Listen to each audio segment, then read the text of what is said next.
let's go to this. What do you think? What do you make of this whole Jimmy Butler to the Pelicans bit here?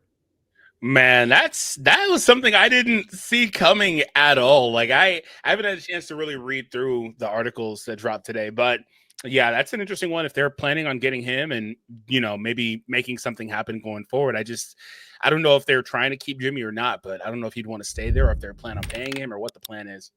Yeah, it's a bit surprising that would be, but I think there was an interesting, and Brett Siegel actually brings up this point. I think there's something interesting, and what we're showing right now is from Jake Fisher, but there's a strange thing going on around the market right now where essentially you've got all these guys that are hard to move. Jimmy Butler, Brandon Ingram, and we're getting to a point where their teams are looking at each other and just going, screw it. Should we just trade them for each other? Because we can't get them to anybody else. That makes a lot of sense though, because they can't do anything else. And if you're the Heat and you get Brandon Ingram, like, and you want to make the playoffs this year, like that's a pretty good move. But I don't understand this for the Pelicans at all. And John Gambadoro out of Phoenix, who by the way he's very plugged in Phoenix, but it makes sense for the Suns to throw water on this, right? Because they want Jimmy. But out of Phoenix, Gambo said, yeah, the Pelicans don't want Jimmy, which to me, though, it has the ring of truth because I don't understand. And Jake, I know Jake, he's incredibly plugged in. I just don't understand what the Pelicans would even want in Jimmy Butler. Yeah, that's why I said I don't really understand it either. Maybe they'd get an asset in this exchange or something. I'm not really sure what they would be doing here because I don't expect Jimmy to re-sign. I do think the Pelicans are going to try to do the Memphis thing where they basically call it a season this year, but retool and come back stronger potentially next year. But I don't know what that means for Jimmy and if he would even be there. So just kind of weird, but they are going to lose BI probably for nothing otherwise. Well, but they'd have to sign and trade him. Like that's the only way he gets paid this summer. He has to get the contract from the Pelicans. Otherwise, unless I don't think the Nets are paying him or the Wizards are paying him. Yeah, it's weird. I don't really know. But it is interesting that they're like, let's just trade with each other at this point. That's not enough salary, though. Who else would be a part of that? Yeah, is that maybe the incentive for the Pels? You can add another contract. Let's take a look at that real quick, and then I want to talk a little bit about the Grizzlies. We'll get into the Lakers and what they could be looking to do. We'll get into a number of different teams here, but let's take a quick peek here at this and see what could the Pelicans be up to that would make sense here, because I do see Jimmy as like, do they even want to keep him? And certainly they wouldn't. Like their season is over. I mean, they don't want to have Jimmy come in and accidentally cause them to win too many games. So could you do something around Brandon Ingram and God? See, there's not even really a salary they would want to shed necessarily, unless we're talking Stephen McCollum. But that's a lot of. Then Miami's got to add stuff. Yeah. On their side, that gets a little. It's tricky. It is absolutely tricky. I mean, you could make it work if you wanted to, and maybe if it's a bigger deal, it's not as pressing. But yeah, it's just kind of tricky to make that work. But I would like BI over there potentially. Yeah, I think that would make a lot of sense. A lot of sense for Miami if they could get knowing that they want to make the postseason, he would make a lot of sense. For them to go get if they could turn Jimmy Butler into that. But of course, the Warriors, the Suns, still in the mix on Jimmy Butler, but Bradley Beal, nobody wants him right now. Poor Bradley Beal. Not poor Bradley. He has all the power. Bradley Beal, nobody wants him, but it's because of all his power that nobody wants him. Zack LaVine as well, another guy that's being mentioned as, could we just swap a bunch of these guys around? Like if you're Miami and you could turn Jimmy Butler into Zack LaVine, maybe, he's got a longer term salary. I know they want to be done with contracts after 2026 so they can be a player in free agency. And then from Chicago, you're getting a expiring in Jimmy, and you could just tell him, all right, we'll play you a little bit here and there. Your back hurts and you're going to sit out a bunch and things like that, right? It's the Zion thing right now where they're like, oh yeah, don't worry about playing. Oh God. What do you think about Zion saying I can play him back-to-backs, but the Pelicans won't let me?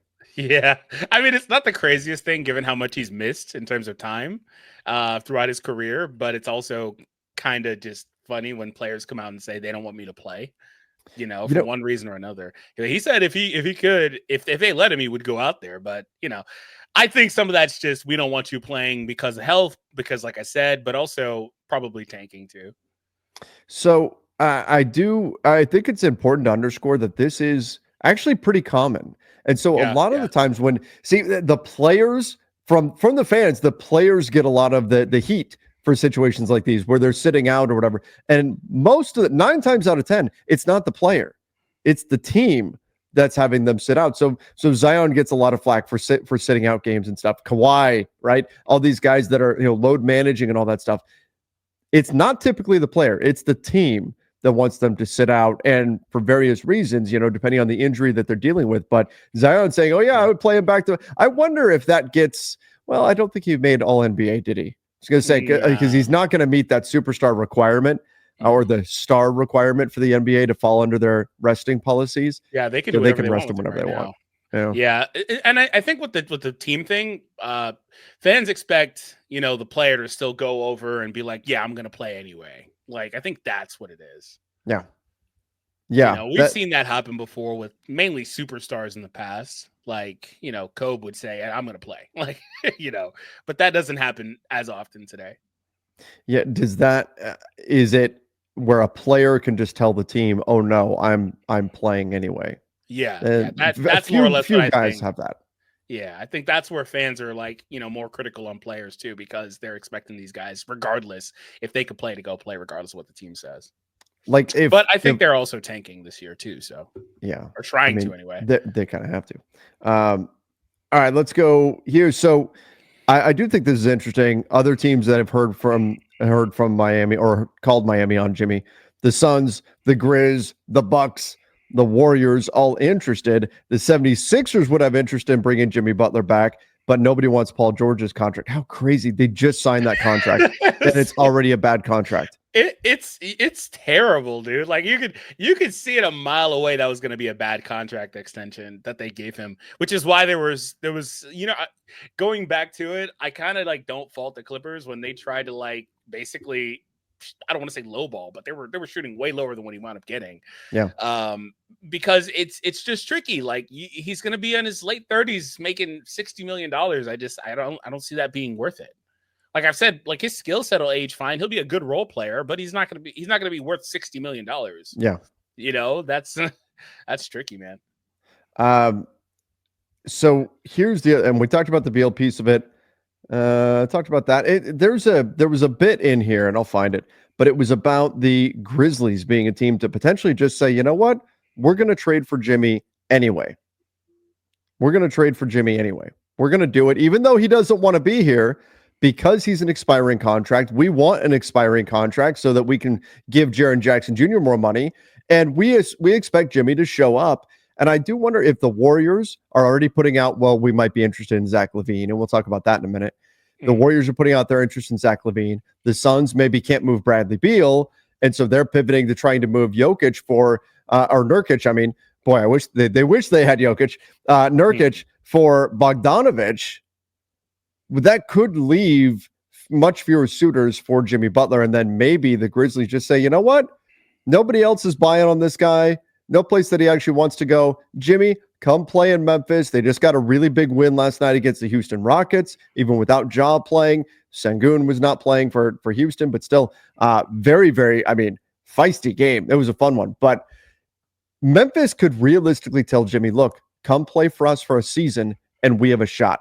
Help us get, and then we'll figure out the summer when we figure it out. We'll help you get where you want to go. We'll sign and trade you somewhere, and we'll go from there. But come play with us for half a season, and then we'll figure things out, because right now there's not a better option out there. I do wonder if Memphis is sneakily, despite Jimmy not wanting to be there, like the safety net for the Miami Heat in this situation. They should be. I mean, they make a lot of sense and they could get a deal done feasibly. But if you're Jimmy, I understand why you don't want to go there anyway, because of the fact that they're trying to use you as an extension or whatever that they're trying to do with Jaren Jackson. So I can understand that too. But if he buys in, I think no matter where he goes, Memphis or otherwise, but especially to a team like Memphis that's got the tools to compete with him this year, I think that will be in his best interest. And I think if you're Jimmy, I don't think you should go anywhere and act up and all that stuff. I think you should go somewhere, put your best foot forward, and make the most of it. Assuming it's not like, Washington or something. You should do it in Washington too, but especially if you got a chance to be competitive, right? I think you should really try to put your best foot forward. Could you imagine? I mean, we saw our Lakers play the Wizards last night. Could you imagine Jimmy in what would that would be the biggest FU to Jimmy Butler that Pat Riley could do, is just send him to the Wizards. Yeah, that would be very unfortunate. He would sorry, be Wizard fans. The Wizards would never do it, of course. No, they wouldn't. Oh my God. Yeah. That would be so funny. All right. Let's Jimmy go. has a player option that complicates things. Yeah, kinda, but I don't think any team trading for him is trading for him, because they're going to give up assets or anything. If he decides to leave, he decides to leave, and he still doesn't have a lot of options to go to. And he's telling everybody that he's going to not pick up that option. So you're already expecting it. You're expecting that, but he could change his mind. That's always, especially if he's looking at the market and the market is $30 million a season for 2 seasons. If that's his best offer, say out there on the market is $60 million over 2 seasons or something, he might say, nah, I'm not going to do that. I'll take 53 almost for 1 season, and then we'll see what free agency brings the next year. The Wizards do not want Jimmy. Oh, I agree. It's a joke, Steven. I know the Wizards do not want. But the one above, look, Jimmy would take the Wizards to the finals, and like he did with the third stringers in Minnesota. Oh yeah, the perfect. I promise. I don't know if they do. I don't have the schedule in front of me. If the Wizards play the Heat, he would drop 50 in that game, easy. It's too funny. He would go insane. He's gonna go put his best foot forward for sure.